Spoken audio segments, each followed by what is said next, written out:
ಎಲ್ರಿಗೂ ಗಣೇಶ ಚತುರ್ಥಿಯ ಶುಭಾಶಯಗಳು. ನಾವು ನಮ್ಮ ದೋಸ್ತರು ಕುಂತು ಪ್ಲ್ಯಾನ್ ಮಾಡಾಕತ್ತಿದ್ವಿ ಬೆಂಗಳೂರಾಗ ಯಾವ್ದಾರ ಒಂದು 2-3 ಮಸ್ತ್ ಗಣಪತಿ ನೋಡೋಮಂತ. ಅವಾಗ ನಮ್ಮ ತಲೆಯಾಗ ಬಂದಿದ್ದೆ ಒಂದು ಸತ್ಯಸಾಯಿ ಗಣಪತಿ JP ನಗರ, ಇನ್ನೊಂದು ಬಸವನಗುಡಿ ಗಣೇಶೋತ್ಸವ ನಿಮ್ಗೆ ಎಲ್ರಿಗೂ ಗೊತ್ತೇ ಇರುತ್ತೆ.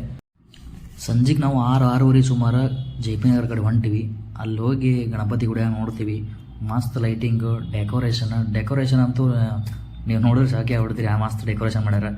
ಮೆಕ್ಕಿ ತೆನೆ ಆಗಲಿ, ಲೈಟಿಂಗ್ಸ್ ಆಗಲಿ, ಮತ್ತು ತೆಂಗಿನಕಾಯಿಯಿಂದ ಡೆಕೋರೇಷನ್ ಮಾಡಿದರು. ಗಣಪತಿ ಅಂತೂ ಪೂರಾ ಹೂವಿಂದ ತುಂಬಿಸ್ಬಿಟ್ಟಿದ್ರು.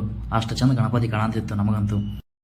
ಗಾನ ಚತುರಾಯ ಗಾನ ಪ್ರಾಣಾಯ ಗಾನಾಂತರಾತ್ಮನೇ ಗಾನೋತ್ಸುಕಾಯ ಗಾನಮತ್ತಾಯ ಗಾನೋತ್ಸುಕ ಮನಸೇ.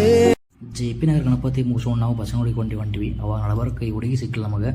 ಯಾಕೆ ನೋಡ್ರಿ, ಸ್ಕೂಲ್ನಾಗ ರೈಮಿಂಗ್ಸ್ ಓದಿದ್ದು ಇವಾಗ ಬಂದು ಬೈಪಟ್ ಮಾಡಿ ಗಾಡಿ ಮ್ಯಾಗ ಹೊಂಟಾಗ ಹೇಳಕತ್ತಾಳ. ಬಸವನಗುಡಿಯಾಗ ನಿಮ್ಗೆ ಗೊತ್ತಿರುತ್ತೆ, ಈ ಸಲ 67ನೇ ಗಣೇಶೋತ್ಸವ. ಯಾವಾಗಲೂ ನ್ಯಾಷನಲ್ ಕಾಲೇಜ್ ಗ್ರೌಂಡ್ನಾಗ ಇರ್ತಿತ್ತು. ಈ ಸಲ ಶಂಕರ ಮಠದಾಗ ಮಾಡ್ಯಾರ ಅವರು.